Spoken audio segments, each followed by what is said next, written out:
Her Excellency Mama Rebecca, Vice President and Chair of Gender and Youth Clusters in the Republic of South Sudan, sisters from South Sudan and beyond, in Africa and beyond, brothers as well who are in the room, I want to beg your indulgence for me to stand on all protocol already observed so we can go faster.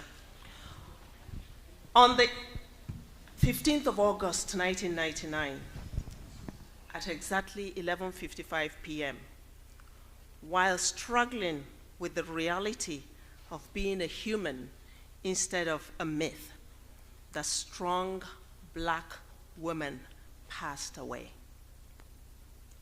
She passed away without the slightest bit of hoopla. Medical sources say she died of natural causes, but those who knew and used her know she died from being silent when she should have been screaming, from milling when she should have been raging, from being sick and not wanting anyone to know because her pain might inconvenience them. She died of an overdose of those other people clinging onto her when she didn't have the energy for herself. She died from loving men who didn't love themselves and could only offer her a crippled reflection. She died from raising children alone and being blamed for not doing a complete job. The strong Black woman died from the lies her grandmother told her mother and her mother told her about life, about men, and about racism. She died from being sexually abused as a child and having to take that truth everywhere she went, every day of her life, exchanging the humiliation for guilt and back pain. She died from being battered by someone who claimed to love her, and she allowed the battering to go on because she loved him too. The strong Black woman is dead. She died from being a mother at 15, a grandmother at 30, and an ancestor at 45. She died from sacrificing herself for everybody and everything when all she really wanted to do was dance. Sometimes she was stomped to death by racism and sexism executed by high-tech ignorance while she carried the family in her belly, the community on her head, and the race on her back. The strong, silent Black woman is dead. Or is she still alive and kicking? I know I'm still here. End of quote. This poem was written by an unknown author.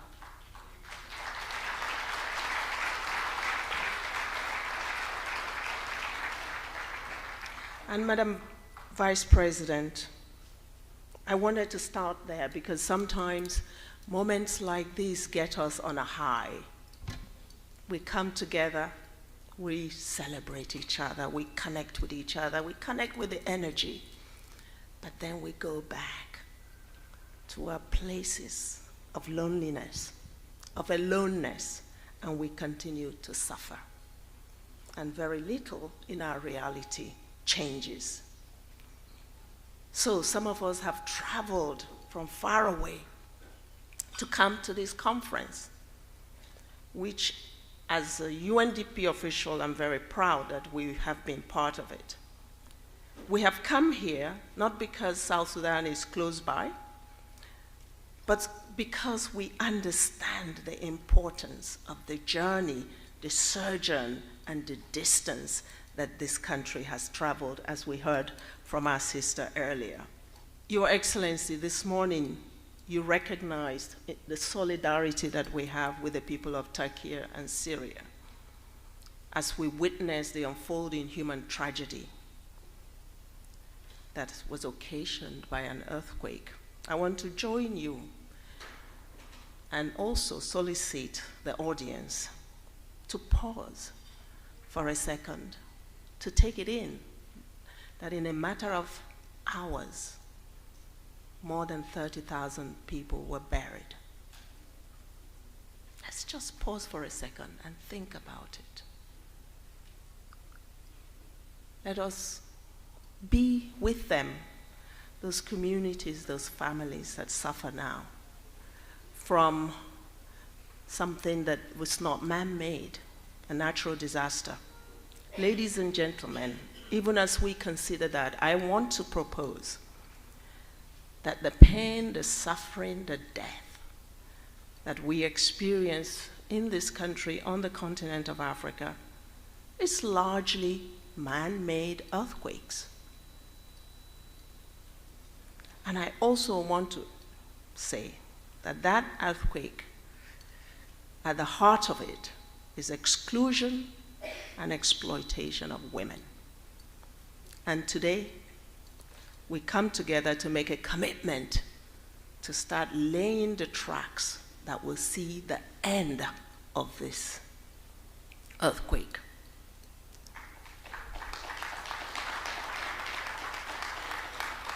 Everyone in this room is here because they feel this pain. You may not have experienced it directly. The pain that Mama Rebecca explained this morning when she spoke in such a moving way. We are in touch, each one of us, with what it means for a woman who wakes up at 3 in the morning and she does not stop until she drops. And yet, there is not much thank you that is in that labor. We continue to see this suffering in this country. Yet we know that we have women in the history of this continent that have been transformational leaders. From the market woman of Aba in Nigeria, where I come from, Eastern Nigeria, who successfully led a revolt against oppressive tax regimes during the colonial era, removing the shackles that slowed down their economic and business pursuits. From Cape to Cairo, history has recorded the courage, competence, capability, and compassion exhibited by women transformational leaders.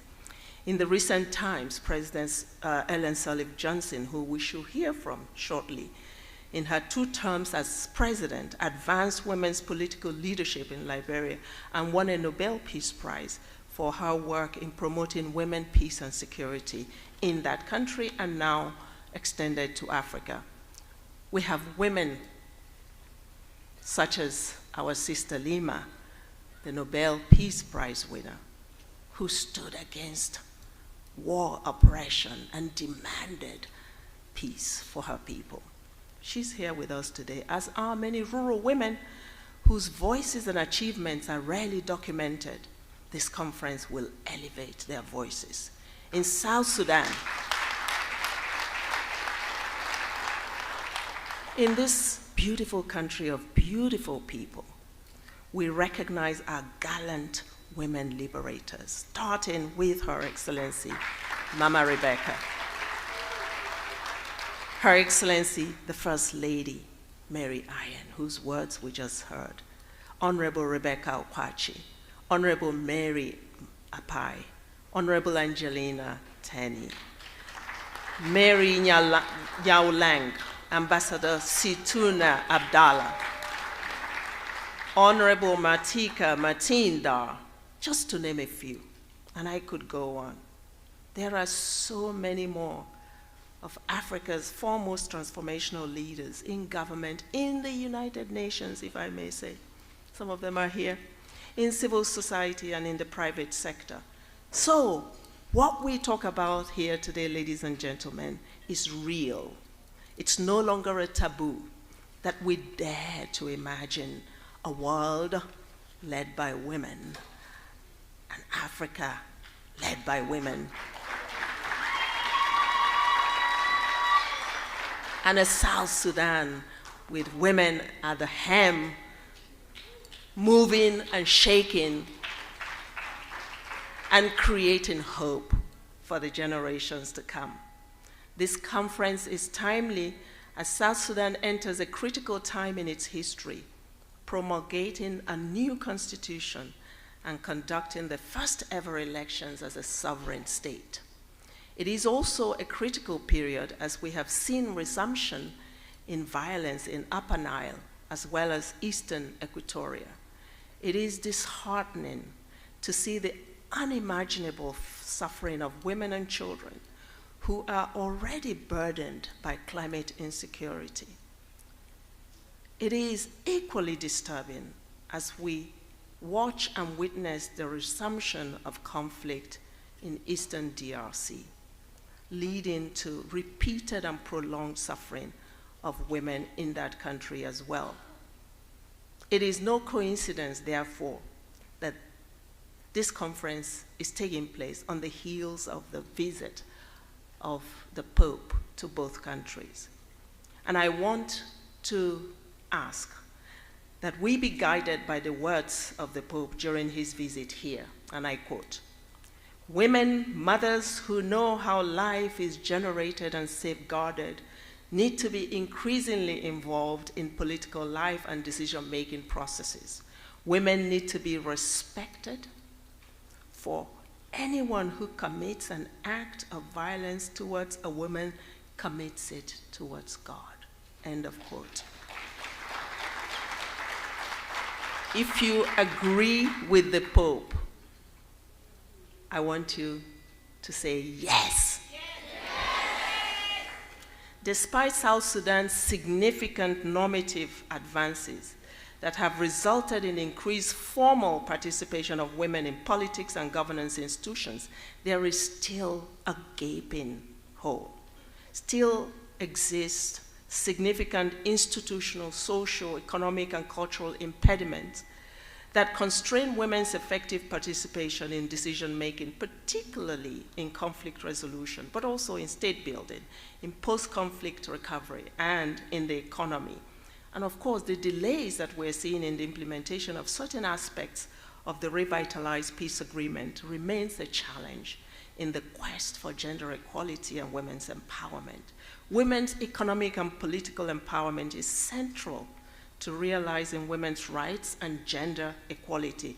Women's economic empowerment includes women's ability to participate equally in existing markets, their access to and control over productive resources, access to decent work that is paid, access to internet, control of their own time, their lives, and their bodies, an increased voice, agency, and meaningful participation in economic decision-making at all levels.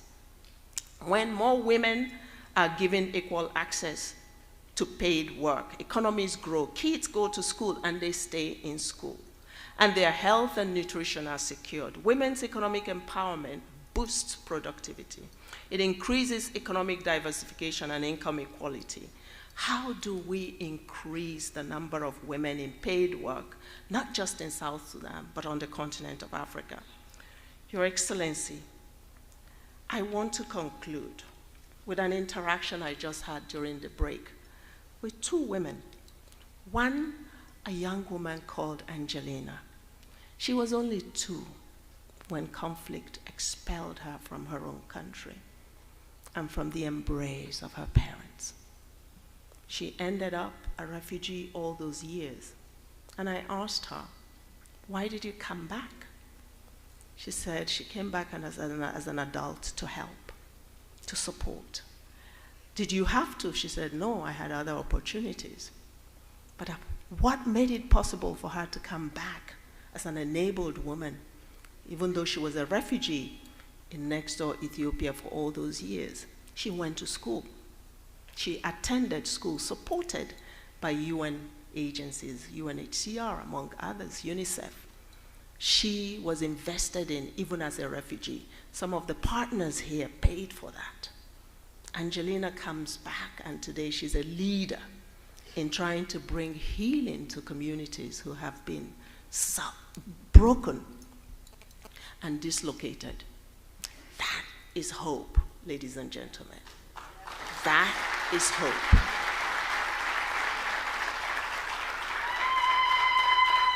The second woman I want to talk about, I just met her. She's a county commissioner at the county level, bubbling with energy. Her eyes bright and hungry. And she said to me, I am one of 2 women among 84 men county commissioners. 2 out of 84. And she said, I arrived, there was nothing on the ground, and people looked forward to my failing. But guess what? I'm not giving up, but I'm alone. There are no women around me. There is no network. There is no one to talk to when I'm down. There is no one, no circle of women. The men have their circle. They have their networks. They lift each other up. But she's alone. This conference is going to change that. Your Excellency, unless we stop making conferences like this about speeches and more about investing in the Angelinas and the Rebeccas, where we see their force of humanity transforming lives because they have the backbone. Us. We have to be the foundation, the backbone. And I finish with a challenge to us women who have been given positions, some in high places. Always look behind you and ask,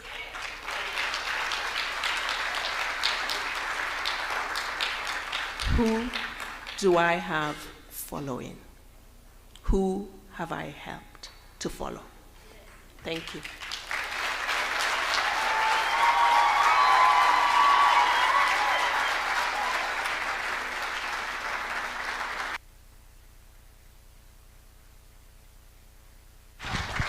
Thank you very much, Mrs. Ahunna, for these encouraging remarks. You acknowledge the narrative on the impact of sexual violence in Africa, and particularly in South Sudan. You acknowledge the importance of the journey of women in the Republic of South Sudan. You also acknowledge the distance that South Sudanese women have come all the way up to this current time. But you also recognize transformational women leaders in South Sudan, but also in Africa. And you also talk about the guidance given by the speech of the Pope. Thank you so much. Can we applaud her again?